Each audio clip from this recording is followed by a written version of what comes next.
अंकित और शीतल दोनों के चेहरे पर हवाइयां उड़ रही थी। उन्हें समझ नहीं आ रहा था कि वो क्या करें और क्या ना करें। अंकित अपने बड़े भाई विशाल को समझा समझा कर थक गया था, लेकिन वो तो जिद पर अड़े हुए थे। अरे तुम समझते क्यों नहीं अंकित? नहीं मतलब नहीं। बारात अब वापस जाएगी। मुझे नहीं करनी इस घर में शादी। भैया ये क्या बात हो गई? शादी ब्याह कोई मजाक है क्या? मजाक? मजाक तो उन्होंने बना रखा है। माना कि शादी ब्याह में जूते चुराने की रस्म होती है, लड़के वालों को जूते के पैसे देने पड़ते हैं, तो मैंने कहा मना किया पैसे देने के लिए। मैं दे तो रहा हूं 500 रुपए, लेकिन वो है कि 5,000 की जिद पकड़ कर बैठे हैं। अरे भैया दे दो ना 5,000, नहीं तो इतनी अच्छी भाभी हाथ से निकल जाएगी। निकलती है तो निकल जाने दे, मुझे नहीं करनी शादी। और अगर तुझे ज्यादा पेट में दर्द हो रहा है तो तू ही जाकर कर ले शादी। क्या भैया ये कैसी बातें कर रहे हो आप? उधर शीतल का भी वही हाल था। वो भी अपनी बहन रितिका को समझाकर थक गई थी, लेकिन रितिका भी टस से मस होने को तैयार नहीं हो रही थी। क्यों क्यों पीछे हटे हम? क्योंकि हम लड़की वाले हैं? नहीं, मैं तो नहीं हटूंगी पीछे, और तू भी मत हट। तूने ही तो 5,000 मांगे हैं ना। देख, 5,000 देंगे तब जूते उन्हें वापस मिलेंगे, नहीं तो नहीं मिलेंगे। अरे दीदी, खामखां की जिद छोड़ो ना, नहीं तो जीजू बारात लेकर वापस चले जाएंगे। तो जाने दो ना। जूते की रस्म के कारण बारात वापस लौटने लगी। दूल्हा 500 दे रहा था और दुल्हन की तरफ से 5,000 की डिमांड थी। लेकिन बारात वापसी की इस घटना को देखकर सबसे ज्यादा रोना अंकित और शीतल को आ रहा था।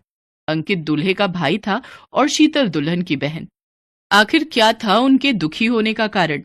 इसे जानने के लिए समय की घड़ी को थोड़ा पीछे घुमाते हैं। उस दिन राजेश और रितिका की सगाई थी। रितिका भाभी, आप तो बहुत खुशकिस्मत हो जो मेरे भैया आपको मिले। पता है, मेरे भैया लाखों में एक हैं। अंकित की बात को सुनकर वहीं खड़ी शीतल ने अपना मुंह बनाते हुए कहा, हाँ तो आपके भैया भी खुशकिस्मती के मामले में कम नहीं है, क्योंकि मेरी बहन लाखों में नहीं करोड़ों में एक है। करोड़ों में कितने जीरो होते हैं ये पता है ना जी, या मैं बताऊं? शीतल की बात पर वहां खड़े सभी लोगों की हंसी छूट गई। अंकित भी मुस्कुराकर रह गया। और उसी दिन हंसी मजाक के उस माहौल में अंकित और शीतल के बीच भी एक रिश्ता बंध गया। अरे थोड़ा और लीजिए ना, आप तो ऐसे शर्मा रहे हैं जैसे कि कोई लड़की हो। ये कहकर शीतल ने 4 और पूरियां अंकित की थाली में डाल दी। अरे शीतल जी, पहले से ही पेट फटने को तैयार है और आपने 4-4 पूरियां और डाल दी। कहीं हाजमा खराब हो गया तो गोली भी दे देंगे हाजमे की। आप क्यों टेंशन लेते हैं? मेरे पास पड़ी है हाजमे की गोली, रुकिए मैं लेकर आती हूँ। ये कहकर शीतल भागती हुई अपने कमरे में गई और हाजमे की गोली ले आई। ये लीजिए जी, ये गोली भी खा लीजिए। घर जाकर ये मत कहिएगा कि होने वाली भाभी के यहाँ ठीक से खाने को नहीं मिला। शीतल की बात पर एक बार फिर से अंकित मुस्कुरा दिया और मुस्कुराते हुए उसने बोला, शीतल जी एक बात कहूं, मुझे ऐसा क्यों लग रहा है कि आप मेरा कुछ ज्यादा ही ध्यान रख रही हैं। इरादे तो नेक है ना आपके? लो जी, ये क्या बात हुई? घर आए मेहमान को तो हम भगवान मानते हैं, और ऊपर से आप हमारे होने वाले जीजा जी के भाई हैं, तो थोड़ा एक्स्ट्रा ट्रीटमेंट तो बनता है। लेकिन लगता है आपको ये ट्रीटमेंट पसंद नहीं। चलिए लाइए, ये हाजमे की गोली वापस दीजिए।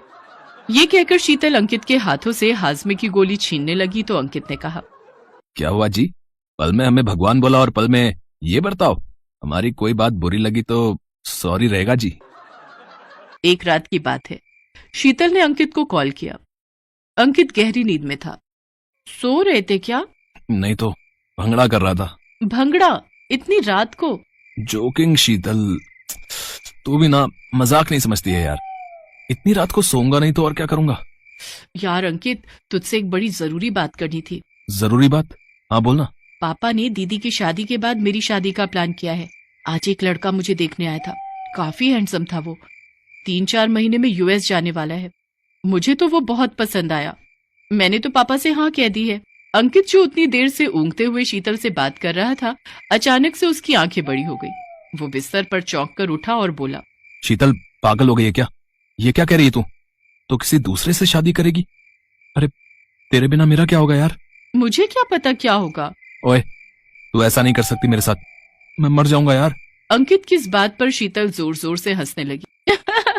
अरे क्या हो गया? तू हंस क्यों रही है? मैं हंस इसलिए रही हूँ कि जोक मारने का सारा कॉन्ट्रैक्ट तूने ले रखा है क्या? मैं नहीं जोक मार सकती। ये जोक था? तूने तो मेरी जान ही निकाल दी थी। पागल है क्या अंकित? तेरे सिवा मेरा दिल और किसी के लिए नहीं धड़क सकता। I love you. I love you too. चल अब सो जा। सो जाता हूँ, लेकिन तू सपने में तो आएगी ना? कोशिश करूंगी। शीतल और अंकित के प्यार का किसी को पता नहीं था। वो दोनों दुनिया की नजर से बचकर प्यार की पींगे बढ़ा रहे थे। अंकित चाहता था कि पहले भैया की शादी हो जाए, फिर वो सभी को अपने और शीतल के रिश्ते के बारे में बताएगा। उन्हें पूरी तरह उम्मीद थी कि उनके रिश्ते से कोई ना नहीं करेगा, लेकिन उन दोनों के सपनों पर तो पानी फिर गया था। बारात वापस लौट रही थी। अब अंकित के भैया की शादी ही उस घर में नहीं हुई तो उसकी कहां से होती। अंकित का दिमाग खराब हो रहा था। उसने शीतल को कॉल किया। शीतल, ये क्या हो गया यार? सब गड़बड़ हो गया। तुझे क्या जरूरत थी 5,000 रुपए मांगने की? ओए, मुझे क्या पता था कि बात यहाँ तक बढ़ जाएगी। वैसे एक बात कहूँ, तेरे भैया हैं बड़े कंजूस और गैर जिम्मेदार। भला 5,000 के लिए कोई बारात वापस लौटाता है क्या? नहीं शीतल, भैया ऐसे बिल्कुल नहीं है, लेकिन पता नहीं आज उनकी कौन सी मती मारी गई है। अब क्या करना है यार, पापा और मम्मी भी गुस्से में है। दीदी का तो क्या ही कहूँ यार, सब खत्म हो गया। मुझे नहीं लगता है कि इस घटना के बाद मेरे घर वाले तुझसे शादी करने को मानेंगे। मेरा दिमाग काम नहीं कर रहा यार शीतल, क्या करूं यार, तेरे बिना जी नहीं पाऊंगा। तभी अंकित के कानों में बैंड बाजे की आवाज सुनाई पड़ी। उसने देखा कि बारात जो वापस लौट रही थी वो फिर से वापस आ रही है। घोड़ी पर बैठे राजेश भैया भी वापस आ रहे हैं। बारातियों ने फिर से नाचना भी शुरू कर दिया। ये क्या हो रहा है यार? भैया तो बारात लेकर वापस लौट रहे थे, फिर ये बदलाव मैं कैसे आ गया? दोनों ओर से सारे लोग फिर से जुट गए। शीतल और अंकित को कुछ समझ नहीं आ रहा था कि आखिर ये हो क्या रहा है। तभी अंकित के विशाल भैया और शीतल की बहन रितिका जोर जोर से हंसते हुए उनके पास आई और कहा तुम लोगों को क्या लगा, तुम लोगों के बीच पक रही खिचड़ी का हमें पता नहीं लगेगा? अरे हमें सब पता है तुम्हारे बीच क्या चल रहा है। कि तुम क्या कह रही हो दीदी? देख शीतल, तुम लोगों ने हमें खूब उल्लू बनाया, अपने प्यार की बात हमसे छिपाई। वो तो एक सप्ताह पहले मैंने तुम लोगों की बात सुन ली और तुम्हारे प्यार का पता लगा, तो हमने भी सोचा कि तुम लोगों की जरा खिंचाई की जाए।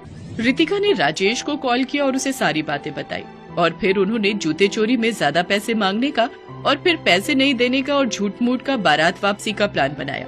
उस प्लान में राजेश के माता पिता और शीतल के मम्मी पापा भी शामिल थे। और फिर क्या, उनके प्लान में शीतल और अंकित फंस गए। भैया भाभी, अपने तो जान ही निकाल दी थी हमारी। तुझे क्या लगा एक तू ही स्मार्ट है? अरे हम भी स्मार्ट लोग हैं भाई। देवर जी, हमने एक सरप्राइज और तैयार रखा है। अब क्या करने वाले हो? हम चाहते हैं कि आपकी और शीतल की शादी भी आज ही हो जाए। हमने सारी तैयारी भी कर ली है। क्यों, सही रहेगा ना?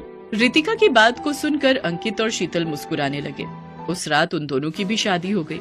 जूते दो पैसे लो की रस्म का कोई दो दिलों को मिलाने के लिए ऐसे भी उपयोग करेगा, ये किसी को कहाँ पता था।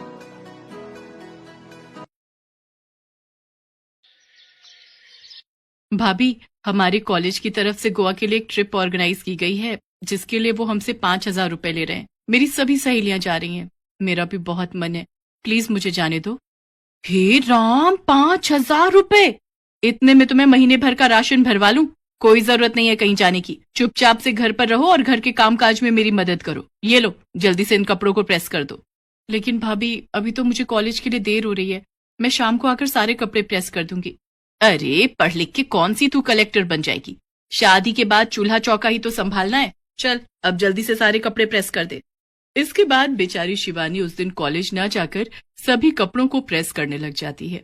शिवानी जब 8 साल की थी तभी उसके माता पिता का देहांत हो गया था। वो अपने भैया भाभी के साथ रहती थी। उसके भैया भाभी उसके साथ अच्छा बर्ताव नहीं करते थे। अगले दिन सुबह जब शिवानी कॉलेज जाती है तो वहाँ उसका बेस्ट फ्रेंड आकाश उससे पूछता है, अरे शिवानी, कल तुम कॉलेज क्यों नहीं आई?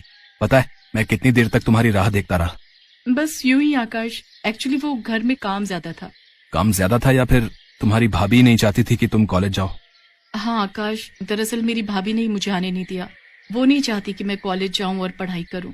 अगर मैं घर पर पढ़ना भी चाहूं तो वो कोई ना कोई बहाना बनाकर मुझे काम में लगा देती है। तो तुम उनकी शिकायत अपने भैया से क्यों नहीं करती? भैया से कहकर कोई फायदा नहीं है। वो भी भाभी की तरह हर समय मुझसे लड़ते रहते हैं। अपनी शादी से पहले तो वो मुझे बहुत प्यार करते थे, लेकिन जब से भाभी उनकी जिंदगी में आई है तब से वो बिल्कुल ही बदल गए। शिवानी का उदास चेहरा देखकर आकाश दुखी हो जाता है, क्योंकि वो शिवानी को दिल ही दिल में बहुत चाहता था। लेकिन शिवानी इस बारे में कुछ नहीं जानती। फिर तभी कॉलेज की बेल बजती है और आकाश हंसते हुए शिवानी से कहता है, अरे जल्दी चलो, त्रिपाठी सर का लेक्चर शुरू होने वाला है। अगर देर हो गई ना तो उनका बर्ताव हमारे लिए खराब हो जाएगा। इसके बाद शिवानी और आकाश जोर जोर से हंसने लगते हैं और लेक्चर अटेंड करने के लिए क्लास में चले जाते हैं। ऐसे ही कुछ दिन बीत जाते हैं। फिर एक दिन आकाश शिवानी को अपनी कार में उसके घर छोड़ने चला जाता है, लेकिन गाड़ी से उतरते हुए नैना उसे देख लेती है और शिवानी के घर पहुंचते ही कहने लगती है, ये कोई वक्त है घर आने का? तुम्हारे अंदर कुछ शर्म बची है या नहीं? भाभी, आप इतना नाराज क्यों हो रही हो? 1 घंटा ही तो लेट हूँ। आप तो ऐसे चिल्ला रही हैं जैसे 2 दिन से कहीं गायब हूँ। मुझसे जुबान लड़ाती हो? अगर आज तुमसे 1 घंटे का हिसाब नहीं लिया ना, तो कल से 2-2 दिन भी गायब रहने लगोगी। अब जो मैं पूछ रही हूँ उसका सीधा सीधा जवाब दो।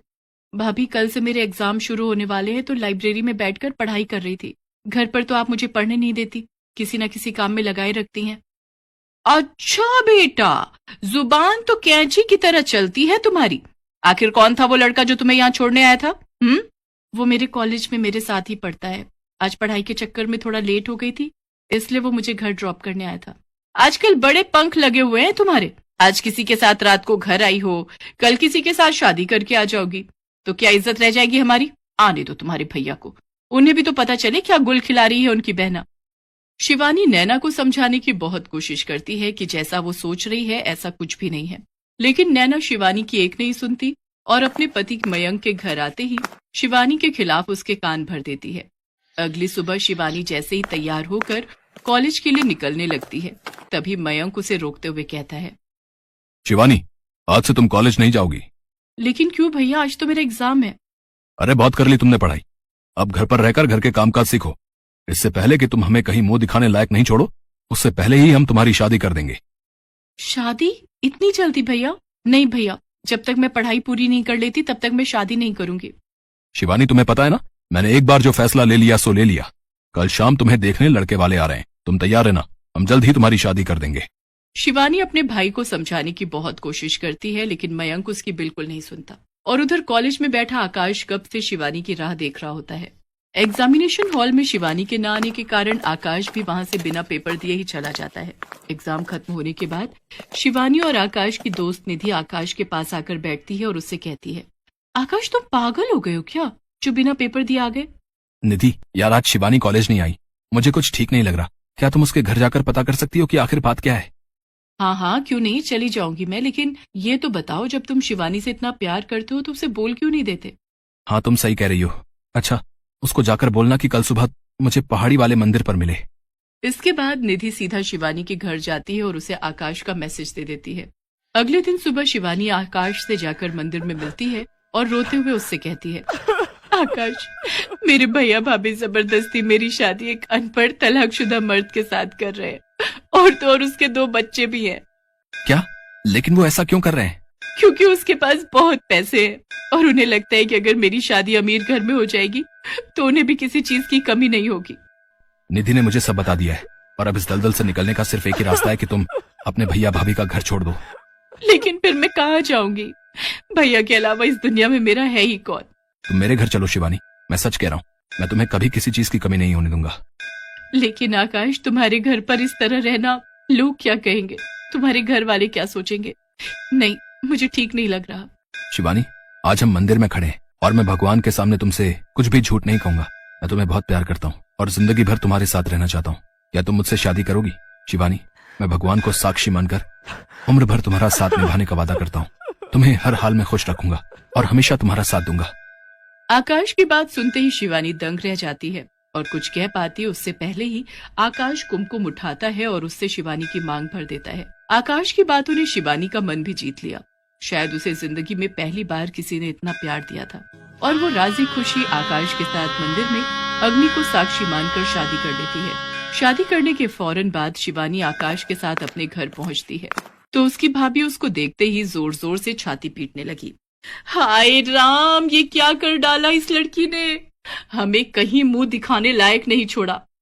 जिस बात का डर था वही हुआ, इस लड़की ने हमारे मुंह पर कालिक पोत दी। अच्छा, जब तुम पैसों की खातिर मेरी उस तलाकशुदा बच्चों के पिता से शादी करवाने जा रहे थे तब कुछ नहीं, और अगर मैंने अपनी पसंद के लड़के से शादी कर ली तो तुम्हारे खानदान की इज्जत मिट्टी में मिल गई। शिवानी, ये तुमने अच्छा नहीं किया, अब निकल जाओ मेरे घर से और फिर कभी मुझे अपनी शक्ल भी मत दिखाना। आज से तुम हमारे लिए मर गई। मर तो मैं आपके लिए उसी दिन गई थी भैया, जिस दिन भाभी ब्याह कर इस घर में आई थी। बस ये बात कहने में आपको कई साल लग गए। इसके बाद आकाश शिवानी को अपने घर लेकर जा रहा होता है। तभी गाड़ी में बैठी शिवानी आकाश से पूछती है, आकाश, तुम्हें डर नहीं लग रहा? मुझे तो बहुत डर लग रहा है। ना जाने तुम्हारे मम्मी पापा क्या कहेंगे। पता नहीं वो हमारे रिश्ते को अपनाएंगे भी या नहीं। तुम घबराओ नहीं शिवानी, ऊपर वाले ने चाहा तो सब ठीक ही होगा। घर पहुंचते ही आकाश गाड़ी से उतरता है और शिवानी की तरफ का गेट खोलते हुए उसे बाहर आने के लिए कहता है। शिवानी घबराई हुई धीरे धीरे घर के दरवाजे तक जाती है तो देखती है कि एकदम से उनके ऊपर फूलों की बारिश होने लगती है और उसकी सास हाथ में आरती की थाल लिए खड़ी होती है। शिवानी ये सब देखकर दंग रह जाती है। आकाश के मम्मी पापा ने बहुत ही अच्छे से शिवानी का स्वागत किया और तोहफे के रूप में उसे सोने के गहने भी दिए। इसके बाद शिवानी और आकाश ने माता पिता के पैर छूकर उनका आशीर्वाद लिया। फिर शिवानी ने आकाश से पूछा, आकाश अब तो बता दो ये सब क्या हो रहा है? तुम्हारे मम्मी पापा गुस्सा होने की जगह हमारी आरती उतार रहे हैं। मुझे तो कुछ समझ नहीं आ रहा। बताता हूँ बाबा, सब बताता हूँ। दरअसल मैंने अपने माता पिता को तुम्हारे बारे में पहले ही बता दिया था और उन्होंने ही मुझसे कहा था कि मैं आज ही तुमसे शादी कर लूं और तुम्हें उनकी बहू बनाकर इस घर में ले आऊं। और ये सब तैयारी, ये भी उन्हीं का ही आइडिया था। ओहो, तो इसीलिए मंदिर में मेरे जवाब का इंतजार किए बिना ही तुमने मेरी मांग में सिंदूर भर दिया, ताकि मेरे पास मना करने का कोई कारण ही ना रहे। हाँ, मेरे मम्मी पापा सुबह से इन सब तैयारियों में लगे हुए थे। उन्होंने ही घर को सजाया, तुम्हारे मेरे लिए गिफ्ट लेकर आए और ये फूलों वाला आइडिया, ये भी उन्हीं का ही था। सच में आकाश, तुम्हारे मम्मी पापा बहुत अच्छे हैं। तुम्हारे नहीं बल्कि हमारे। आज से वो तुम्हारे भी तो मम्मी पापा हैं। हाँ हाँ, हमारे मम्मी पापा बहुत अच्छे हैं। इसके बाद दोनों ने अपनी ग्रेजुएशन पूरी की और फिर दोनों की ही एमएनसी कंपनी में नौकरी लग गई।